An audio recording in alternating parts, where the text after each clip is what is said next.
प्यारे बच्चों, आज हम कक्षा 9 के लिए गणित विषय में पहले चैप्टर संख्या पद्धति, जिसे अंग्रेजी में नंबर सिस्टम कहते हैं, के बारे में सीखेंगे। इस चैप्टर को सीखने से पहले हमें पिछली कक्षाओं में कुछ विशेष प्रकार की संख्याओं के बारे में पूर्व जानकारी होना बहुत जरूरी है। हम पढ़ भी चुके हैं, मैंने काफ़ी अच्छी तरह इन संख्याओं के बारे में बताया है, फिर भी इन पर थोड़ा सा प्रकाश डालता हूँ। ये संख्या है, जैसे सबसे पहले हमने पढ़ी जी इस प्रकार की संख्या है 1 2 3 4 5 ऐसे बढ़ती हैं। स्टार्टिंग से जब से हमने पढ़ाई स्टार्ट करी, इस प्रकार की संख्याएं पढ़ी है हमने बचपन से, तो इन्हें हम कहते हैं प्राकृतिक संख्याएं या प्राकृतिक संख्याएं, नेचुरल नंबर। कैपिटल एन से दिखाते हैं इन्हें। हर दाहिनी वाली संख्या बाएं वाली संख्या से बड़ी है। इसके बाद अगर ये संख्या 1 से स्टार्ट ना हो, ये 0 से स्टार्ट हो, 0 1 2 3 4 5, तो इस प्रकार की संख्याएं बन जाती हैं पूर्ण संख्या, यानी ये समूह को बोलेंगे पूर्ण संख्याएं। अंग्रेजी में इन्हें होल नंबर कहते हैं और इन्हें डब्ल्यू से दिखाते हैं। इसके बाद हमारे पास कुछ ऐसी संख्याएं हैं जो इस पूर्ण संख्याओं के अलावा ऋणात्मक टाइप की संख्याएं भी हैं। यानी देखा आपने, जैसे ये प्रकार की संख्याएं इसमें भी शामिल हैं और ये प्रकार की संख्या इसमें भी शामिल है। हर एक नए वाले समूह में पहले से अलग प्रकार की संख्या है, पहले से अधिक प्रकार की संख्या है। यानी प्रत्येक प्राकृतिक संख्याएं पूर्ण संख्या है, लेकिन प्रत्येक पूर्ण प्राकृतिक नहीं है। ऐसी प्रत्येक पूर्ण संख्याएं पूर्णांक संख्याएं, इन्हें कहते हैं पूर्णांक संख्याएं, जिसमें 0 1 2 3 और इधर की ऋणात्मक संख्याएं भी होती हैं। ये इधर के कहलाते हैं धन पूर्णांक, 0 से इधर कहलाते हैं ऋण पूर्णांक। 0 न धन पूर्णांक है ना ऋण पूर्णांक है, 0 बीच में रहता है। और इसमें भी हर दाहिनी वाली संख्या बाईं वाली संख्या से बड़ी होती है। 2 1 से बड़ा है, यहाँ 0 -1 से बड़ा है, -1 -2 से बड़ा है, ये 2 -2 से बड़ा है। ठीक है बच्चों, ठीक है। और इसके बाद हमारे पास और संख्याएं होती हैं जिसमें ये संख्याएं भी होंगी। ये संख्या तो होंगी उसमें, ठीक है। जैसे ये -1 है तो इसे -4/4 लिखा है, ये +1 है तो ये 4/4 है, लेकिन इसके बीच में इतनी संख्याएं हो रही हैं। इसके बाद अगर आपने -2 को लिखना है तो -8/8 के बराबर है। यहाँ 4/4 है एक, तो वहाँ 8/4 2 है, और 2 8/4 ही नहीं है, 6/3 भी 2 है ना। तो यानी वो जो पूर्ण संख्याएं यहाँ पूर्ण संख्या हैं या ये पूर्णांक संख्या, वो तो यहाँ है ही। बाकी उसके अलावा जो बीच की संख्या है कुछ, ये 3/4 जो भिन्न के रूप में है, यानी ये संख्या तो है ही इसमें, लेकिन कुछ एक्स्ट्रा संख्याएं भी हैं, यानी जो या तो खुद ही भिन्न के रूप में है और या जो भिन्न के जैसे भिन्न के रूप में लिखी जा सके। जैसे -2 को -4/4 लिखा, 1 को 4/4 लिखा या 2/2 लिखा। तो कहने का मतलब है जो भिन्न के रूप में लिखी जा सकें, यानी P/Q के रूप में लिखी जा सके, जहां P और Q क्या हो, अंश और हर क्या हो, पूर्णांक हो। दो बात हो गई, एक तो P/Q के रूप में लिखी जा सके और एक P और Q पूर्णांक हो, और तीसरा उनका Q यानी हर क्या हो, शून्य न हो। ये 3 प्रकार के गुण अगर होंगे तो इस प्रकार की संख्याओं को बोलेंगे परिमेय संख्याएं, रेशनल नंबर, और Q से दिखाते हैं। ठीक है। एक बात इसमें गौर करने वाली ये है कि इन संख्या ये संख्या तो परिमेय होंगी, लेकिन कुछ ऐसी संख्याएं जिन्हें वर्गमूल करके प्राकृतिक संख्या निकलती है। जैसे √1 तो 1 होता है, √4 = 2, √9 = 3 प्राकृतिक संख्या निकल रही है। अगर 2 और 3 दिया है तब तो आप पहचान लगे परिमेय है, लेकिन √4 √9 के रूप में दिया है, ताकि हमने देखना है कि उनको वर्गमूल करके परिमेय नहीं प्राकृतिक संख्या निकलता है। तो ये √4 √9 के रूप की संख्याएं भी जिन्हें जो कि पूर्ण वर्गमूल है की संख्याएं भी परिमेय होंगी। और इनके बीच की संख्याएं √5 √6 √7 √8 वो अपरिमेय आएगा। यानी जो पूर्ण वर्गमूल संख्या है वो परिमेय, और जो पूर्ण वर्गमूल नहीं है वो अपरिमेय। अभी हम अपरिमेय संख्या भी पढ़ेंगे आगे। और इसके अलावा कुछ ऐसी संख्याएं जो 0.5 1.25, जैसे यह है, ये भिन्न को अगर दशमलव बदलते हैं तो ये सब मिलता है।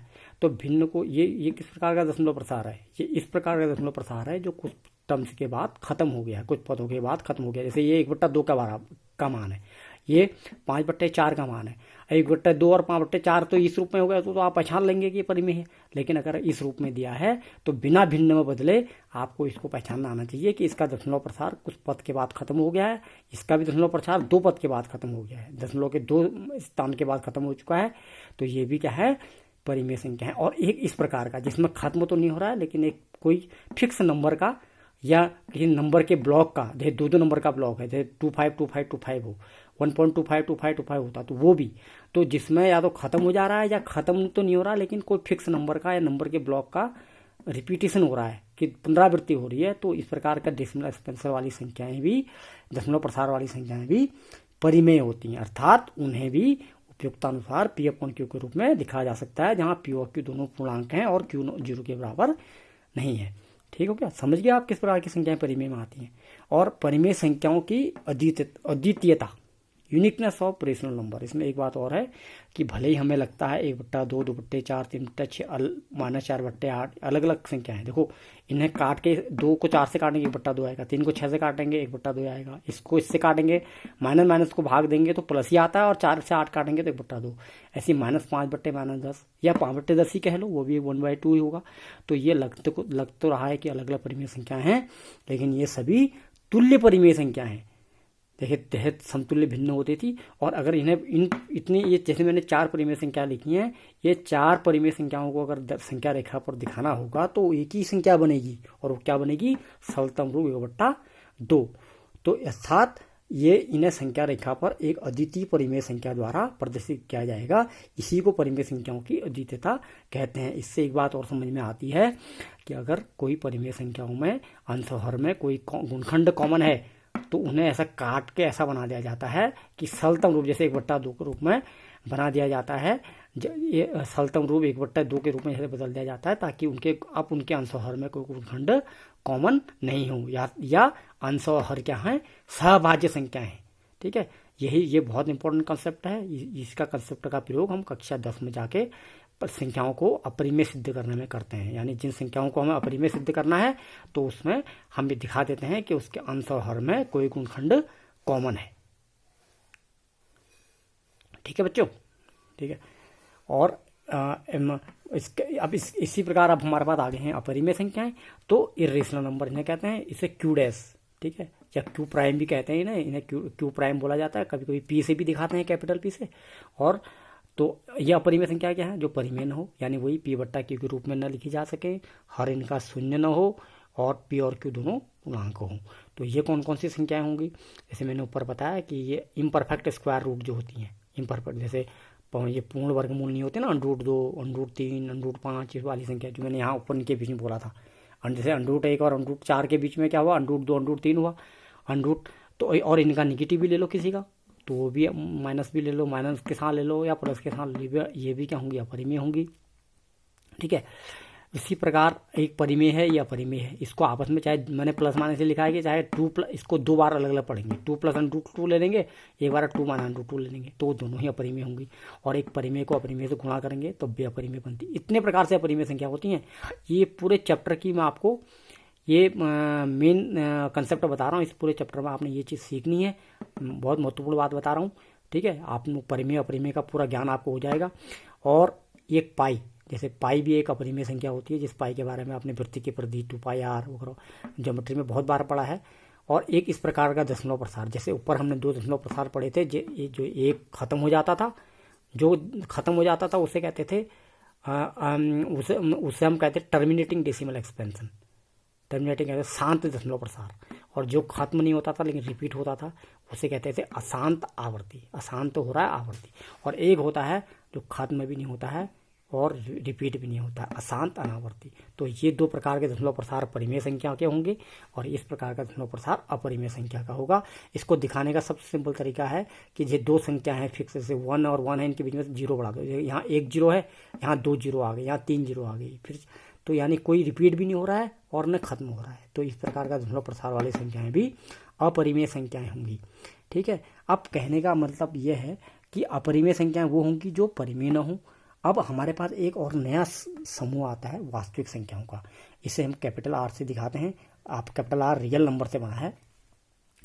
तो ये क्या है, ये वास्तविक संख्याएं क्या है, जिसमें सारी परिमेय, और सारी परिमेय है तो परिमेय के अंदर तो सब हैं, ये प्राकृत पूर्ण पूर्णांक परिमेय है ना। मैंने बोला बड़े बर्तन में छोटा बर्तन आता है, लेकिन छोटा बर्तन में बड़ा बर्तन नहीं आता है। यानी परिमेय में प्राकृतिक संख्याएं भी हैं, तो परिमेय संख्या में प्राकृतिक संख्याएं भी हैं।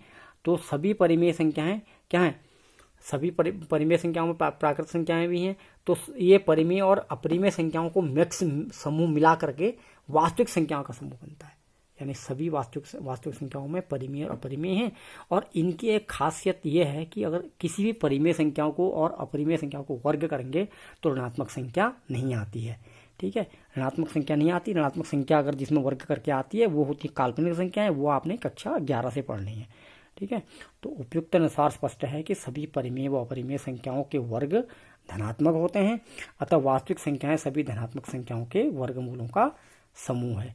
ये बहुत इंपॉर्टेंट परिभाषा है। ये कक्षा 9 और कक्षा 10 दोनों की किताब में नहीं दिया है, टेक्स्ट बुक में। कक्षा 10 में भी वास्तविक संख्या है, वहाँ तो ये दे दिया है कि कक्षा 9 में आपने सीखा है, वास्तविक संख्या के बारे में पढ़ा है, और कक्षा 9 की किताब में सिर्फ इतना दिया है कि केवल परिमेय और अपरिमेय संख्या को मिला के वास्तविक संख्या कहते हैं। लेकिन अगर आपसे एक लाइन में कहा जाएगा कि वास्तविक संख्या को कैसे डिफाइन करेंगे, तो आप कहेंगे कि सभी धनात्मक संख्याओं के वर्गमूल को वास्तविक संख्या कहते हैं। इसलिए मैंने अपनी ओर से आपको ये अलग से लिखा है।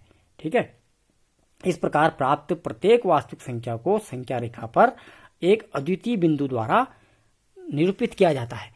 इस संख्या रेखा को वास्तविक संख्या रेखा या रियल नंबर लाइन कहते हैं। यानी प्रत्येक बिंदु वास्तविक संख्या, जैसे परिमेय संख्या एक अद्वितीय होती थी, ऐसी वास्तविक संख्या भी अद्वितीय होती है। एक फिक्स बिंदु द्वारा, एक ही बिंदु द्वारा दिखाया जाएगा, और इस संख्या रेखा को हम रियल नंबर लाइन कहेंगे, वास्तविक संख्या रेखा बोलेंगे। ठीक है, हाँ, और जिसमें अब तक बताया कि सभी तरह की संख्याएं निरूपित हो जाती हैं। तो ये बच्चों सब हमारी संख्या पद्धति के बारे में है। यानी प्राकृत संख्या, उससे बड़ा समूह पूर्ण संख्या, उससे बड़ा समूह पूर्णांक संख्या, उससे बड़ा परिमेय संख्या, परिमेय और अपरिमेय, जो परिमेय नहीं है वो अपरिमेय है, तो परिमेय अपरिमेय से बड़ा वास्तविक संख्या। अब अगर ये कहेंगे, कहने का मतलब यह है कि प्राकृत संख्याएं पूर्ण संख्याओं में है, लेकिन सभी प्राकृत संख्याएं पूर्ण संख्याओं में है। यानी कहने का मतलब है प्रत्येक प्राकृत संख्या क्या है, पूर्ण संख्या है, ऐसा बोला जाएगा। लेकिन प्रत्येक पूर्ण प्राकृत नहीं है कि पूर्ण में एक जीरो भी तो प्राकृत नहीं है। तो कभी कभी क्वेश्चन अगर ऐसा आएगा, आपने इसका ये ऑर्डर तो समझ गए, सीक्वेंस की इससे बड़ा समूह ये, इससे बड़ा समूह ये, इससे बड़ा समूह ये, और ये जो नहीं है वो ये, तो इन दोनों को एक साथ पढ़िए 4-5 को, और उसके बाद ये इन दोनों से बड़ा समूह ये। यानी कहने का मतलब है, अगर आपसे ये कहा जाए कि क्या प्रत्येक प्राकृत संख्या पूर्ण संख्या है, एक बार तो आप कहेंगे सत्य, क्योंकि ये छोटा बैग बड़े बैग में आता है, यानी ये इसमें भी शामिल है। लेकिन प्रत्येक पूर्ण संख्या प्राकृत संख्या नहीं है। ठीक है, अगर प्रत्येक पूर्ण संख्या प्राकृत संख्या है कहेगा तो आपने उसको फॉल्स कहना है। लेकिन अगर प्रत्येक प्रत्येक पूर्ण कहना है तो आपने इसको सत्य कहना है। ये बहुत महत्वपूर्ण प्रश्न है, आगे आते हैं, या यहीं ले लीजिए। प्रत्येक पूर्ण परिमेय है, आप कहेंगे यस, क्योंकि पूर्ण परिमेय में भी है। छोटा बर्तन या छोटा बैग बड़े बैग में है, लेकिन बड़ा छोटे में नहीं है। लेकिन प्रत्येक परिमेय पूर्ण नहीं है, क्योंकि परिमेय में ये जो बट्टे वाले हैं, 1 बट्टे 2, 2 बट्टा 3 पूर्ण में नहीं है। तो प्रत्येक छोटा वाला बड़े में है, लेकिन प्रत्येक बड़ा वाला छोटे में नहीं है। ठीक है, प्रत्येक बड़ा मतलब प्रत्येक छोटा बड़े में, प्रत्येक छोटा बड़ा है, लेकिन प्रत्येक बड़ा छोटा नहीं है। ठीक है, जैसे प्रत्येक प्राकृत पूर्ण है, लेकिन प्रत्येक पूर्ण प्राकृत नहीं है। प्रत्येक पूर्ण पूर्णांक है, लेकिन प्रत्येक पूर्णांक पूर्ण नहीं है। ठीक है, ऐसा समझना है। अब इन कंसेप्ट पे हम इसकी प्रश्नावली करते हैं। प्रश्नावली 1 है, बहुत बेसिक प्रश्नावली, जिसके बारे में हम पढ़ चुके हैं पहले। क्या शून्य एक परिमेय संख्या है? क्या आप इसे पी बट्टा क्यू के रूप में लिख सकते हैं? परिमेय है तभी तो पी बट्टा क्यू लिख पाएंगे, नहीं होगा तो नहीं लिख पाएंगे। और जहाँ पी क्यू पूर्णांक और Q is not equal to 0 है, तो यानी कहने का मतलब सीधे सीधे शून्य को परिमेय संख्या हमने दिखाना है। तो हमने जैसे पहले भी यहाँ बताया था, किसी को ये शून्य को हमने देखो परिमेय भी रखा है। क्यों रखा है? क्योंकि शून्य को भी 0/1 रख सकते हैं, और पी और क्यू पूर्णांक भी हो गए, और हर 0 भी नहीं हो गया, तो यही हमने दिखा दिया। तो है बिल्कुल परिमेय संख्या है, और इसलिए थोड़ा इसको इधर से लिखा दिया कि इस 0 को हम 0 कोई संख्या लिख सकते हैं। ठीक है, चाहे वो 0/1 हो, चाहे 0/100 भी करें, तब भी पी और क्यू पूर्णांक है। यहाँ तो पूर्णांक है, यहाँ भी पूर्णांक है, तो पी और क्यू पूर्णांक वाला भी हो गया, हर भी 0 नहीं है, ये भी हो गया, और पी बट्टा क्यू के रूप में लिख सकते हैं, ये भी हो गया। ठीक हो गया, बस इतना सा आंसर, कोई बड़ी चीज़ नहीं है। जहाँ पी क्यू दोनों पूर्णांक हैं और क्यू नॉट इक्वल टू 0, ऐसे उत्तर लिख देना है इसका, ये लिखना है। अब आ जाइए नेक्स्ट क्वेश्चन, 2 परिमेय संख्याओं के बीच में परिमेय संख्या निकालना। ये बहुत महत्वपूर्ण कंसेप्ट है इस चैप्टर का। जैसे 3 और 4 के बीच में परिमेय संख्या है। अगर अब ये परिमेय संख्या जैसे मैंने बोला, या तो भिन्न के रूप में होंगी पी बट्टा क्यू के रूप में, या भिन्न के रूप में लिखी जाएंगी। अगर वो पहले से भिन्न के रूप में है, जैसे 3 बट्टा समथिंग या 4 बट्टा समथिंग है, तब तो उनके हर को देखेंगे और हर को एक समान बनाएंगे। ठीक है, हर को एक समान बनाएंगे, और हर को एक समान बनाने के बाद अंश की तुलना करेंगे। लेकिन यहाँ पर हर इनके तो है ही नहीं, तो सबसे पहले हर ही बनाया जाएगा। एक समान तो बाद में होंगे, पहले इनका हर बनाया जाएगा। अगर ये नहीं है तो 3 और 4 को हर कैसे बनाएंगे, 3/1, यानी हर होना बहुत जरूरी है परिमेय संख्या के रूप में। ठीक है, उसको हर के रूप में दिखाया जाएगा। तो 3 को 3/1, 4 को 4/1 बनाया जाएगा। ठीक है, अगर खुद ही भिन्न के रूप में होता 3/5 या 4/5 के बीच में निकालो होता, अभी एक प्रश्न है, अगला प्रश्न तुम्हारे में 3/5 और 4/5 के बीच में, तब तो हर दे रखा है। ठीक है, लेकिन हर नहीं दिया है, तो 3/1 और 4 को 4/1। अब मैंने जैसे बोला कि हर एक समान हो गया है, तो इनके अंश की तुलना करेंगे कि इनके बीच में कितना गैप है। 3 और 4 के बीच में कोई गैप तो है ही नहीं, प्राकृतिक संख्याओं का गैप, मतलब प्राकृतिक संख्या तो है ही नहीं 3 और 4, इनके बीच में प्राकृतिक संख्याओं प्राकृतिक संख्याओं या पूर्णांकों का गैप भी हो सकता है, मतलब इनके बीच में कोई गैप नहीं है, संख्याएं नहीं है इनके बीच में, 3 और 4 के बीच में जो हम लग रही है। तो 3 को क्या बना, 3/1 को क्या कर दिया, 10 से गुणा कर देंगे तो 30/40 हो जाएगा। 30/10 हो जाएगा। तो 30/10 जो है, 3 और 1 को अगर 10 से गुणा करेंगे तो इसका मान 30/10 हो गया। तो क्या 30/10 3/1 के बराबर नहीं है? अगर जरूरत पड़ने पर हम इसको 10 से काटेंगे तो ये 3 और 10 से काटेंगे तो 1 होगा, नहीं होगा। लेकिन इसको 30/10 बदलने से फायदा ये हुआ कि हमारा काम बन जाएगा। कैसे काम बनेगा अभी आप समझिए। तो इसको भी 10 से गुणा करेंगे 30/10, इसको 10 से गुणा करेंगे तो 40/10। ठीक है, हाँ ये बहुत जरूरी है, जो अंश से गुणा करेंगे हर से भी, नहीं तो अगर यहाँ 10 से कर देंगे, यहाँ 15 से कर देंगे तो इस 3/1 का मान भी नहीं बदलना चाहिए, और 3/1 का मान बदलेगा तो 3 का मान बदल जाएगा, तो सवाल ही गलत हो जाएगा। तो यानी कहने का मतलब 3 बराबर ये हुआ, ये बराबर ये हुआ, ये बराबर ये हुआ, 3 बराबर 30/10 है, जैसे कि आप समझते 10×30, ऐसे 4 बराबर ऐसे ही 40/10 हो गया, तो 10×40 ठीक हो गया। अब देखिए, मैंने जैसे कहा हर एक समान अगर हो गया है तो अंश की तुलना करेंगे तो इनके बीच में 30 और 40 के बीच में 9 संख्या का गैप निकल गया। ये 31, 32, 33, 34, तो कोई 6 संख्या आप लिख लीजिए, 31 से 36 लिख लीजिए, या 32, 33, 34, 32 से 37 लिख लीजिए, 33 से 38, 33 से 38 तक लिख लीजिए, कोई 6 लिख लीजिए। तो 30 और हर तो एक समान हो गया ना 10, तो 30 और 40 के बीच में 31/10, 32/10, 33/10, सोन अप टू 36/10, इस प्रकार की परिमेय संख्या आपने निकालनी है। सभी के लिए होगा, 3 और 4 के लिए अगर ये है तो 4, 5 के लिए भी ऐसे निकालेंगे, 5, 6 के लिए भी ऐसे निकालेंगे, कोई और या ऋणात्मक संख्या है -3, -4 के लिए है तो उनके लिए भी ऐसे ही निकालेंगे। ठीक है, इसके बाद एक तीसरा क्वेश्चन, इसमें वही था जो मैं कह रहा हूँ कि 3/5 और 4/5 के बीच में, तो जैसे उसमें हर एक समान है, तो अगर 5, 5 दोनों का हर एक समान था तो एक समान हर वालों को फिर 10 से आप गुणा कर लेते, क्योंकि वहाँ भी 5, 5 तो एक समान है, लेकिन 3 और 4 के बीच में कोई गैप नहीं है, तो वो आसान सवाल है, 10 से गुणा करके वो आप इसी की तरह आप उसे कर लेंगे। तो मैंने वो क्वेश्चन को छोड़ के आपको होमवर्क दे दिया, उसके बदले मैंने आपको एक कठिन क्वेश्चन आपके लिए रखा है, ताकि वो हालांकि प्रश्नावली में नहीं है, लेकिन चूंकि आप परिमेय संख्याओं के बीच में परिमेय संख्या निकालना सीख रहे हैं, तो जरा कुछ थोड़ा ज़्यादा हार्डर प्रॉब्लम मैं आपको देना चाह रहा हूँ, मैंने खुद से बनाई है। तो उसमें एक ऐसी परिमेय संख्या है जिनके बीच में परिमेय संख्या निकालनी है, जिनके हर एक समान नहीं। जैसे मैंने बोला ना, यहाँ 3 को भी 1/1 करने से हर एक समानी हो गई, 3/5, 4/5 जो दिया है, जो आपके लिए छोड़ा है मैंने, उसमें भी हर एक समानी हो गई। तो सीधे आपने या तो परिमेय संख्या के हर एक समान हो गए, तो सीधे 3 और 4 को देख लिया, अगर उनके बीच में गैप निकल रहा है तो सीधे ऐसे गैप लिख देंगे आप, ये इनके बीच में गैप है।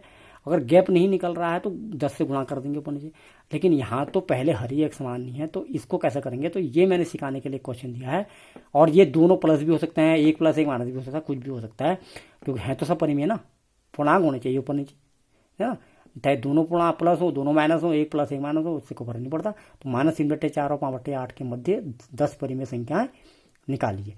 तो -3/4 बराबर मैंने क्या करा, आप देखिए, हाँ यहाँ पर 4 और 8 था, तो 4 और पहले लिखने को तो दोनों संख्या हो गई, एक तरफ 1 को लिखा, दूसरी तरफ दूसरे को लिखा, तो पहले 4 और 8 का हर एक समान कैसे बनेगा, जब 4 और 8 का लॉसो लिया जाएगा।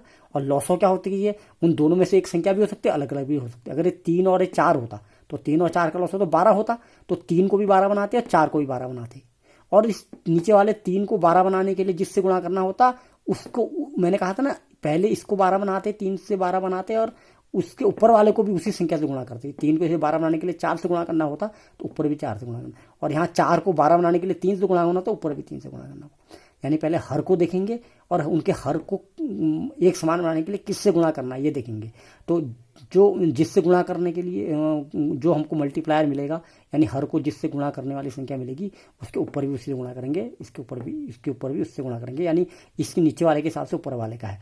तो ये तो तब है जब यहाँ नीचे 3 यहाँ 4 होता है, यानी इन दोनों के अलावा अलग ही कोई एलसीएम है, यानी 3 और 4 12 बनने से सेम हो सकते हैं ना।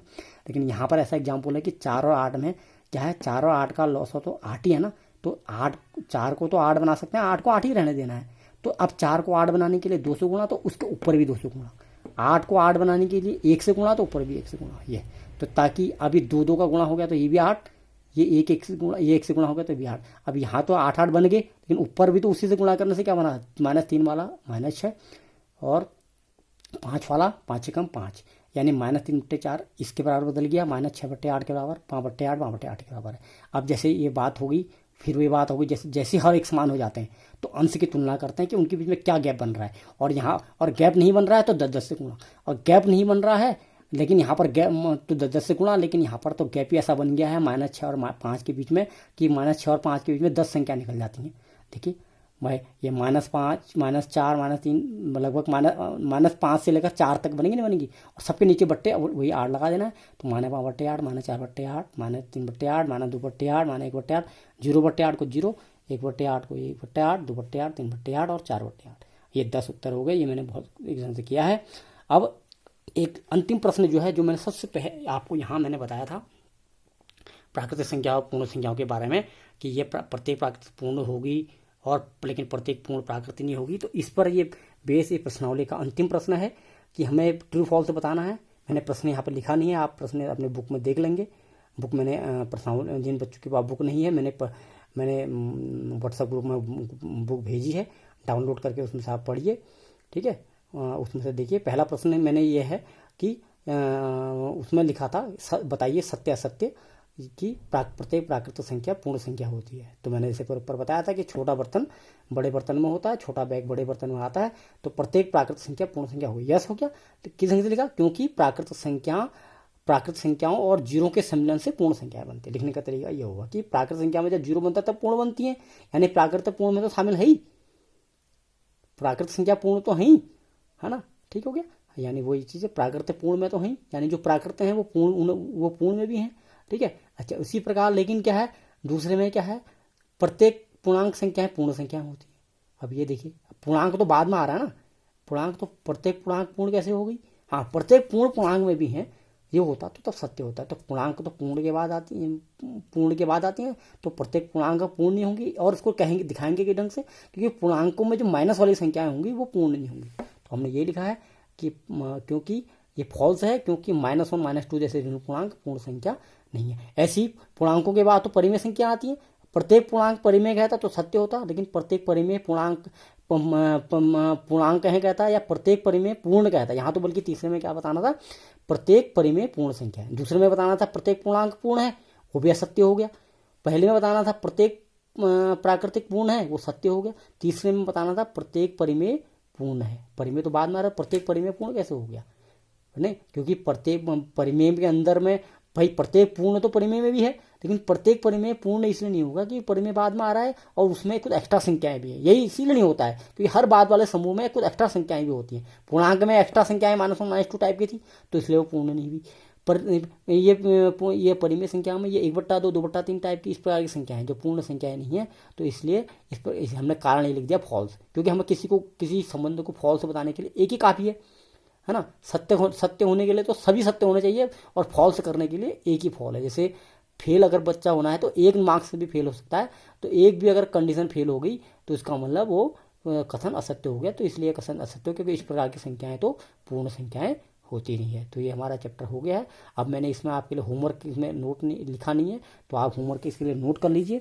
पहले तो आप लोगों ने कॉपियाँ बना ली होंगी, कॉपी बना ली, नहीं बनाई है तो बना लीजिए। टेक्स्ट बुक मैंने आपके पास है तो ठीक है, नहीं तो मैंने व्हाट्सएप ग्रुप में भेजी है, उससे उस बुक से आप पढ़िए, उस बुक से क्वेश्चन नोट कीजिए और क्वेश्चन पे और आप होमवर्क नोट कीजिए आज का। इस होमवर्क की यह है कि आपको एक तो प्रश्नावली का जो तीसरा क्वेश्चन मैंने छोड़ा है, तीसरा क्वेश्चन उसके जो मैंने एक हार्डर प्रॉब्लम दी थी, वो बड़ा आसान क्वेश्चन है, 3/5 और 4/5 के बीच में परिमेय संख्या निकालना है, उसको निकालना है। इसके अलावा एक इस टाइप की संख्या जो मैंने दी है वो आपको दे रहा हूँ कि 3/4 और -4/5। एक तो आपने क्वेश्चन नंबर 1 है जो प्रश्नावली का थर्ड क्वेश्चन है वो, और क्वेश्चन नंबर 2 होमवर्क का है कि 3/4 और -4/5 के बीच में 8 परिमेय संख्या निकालिए। ठीक है, ये 2 प्रश्न वो हैं आपके होमवर्क में हैं। ठीक है, इन्हें अच्छी तरह सब नोट कर लीजिए और अगली वीडियो बड़ी जल्द आएगी। और अगली वीडियो आने से पहले आज जो सीखा है उससे अच्छी तरह समझ लीजिए। ठीक है।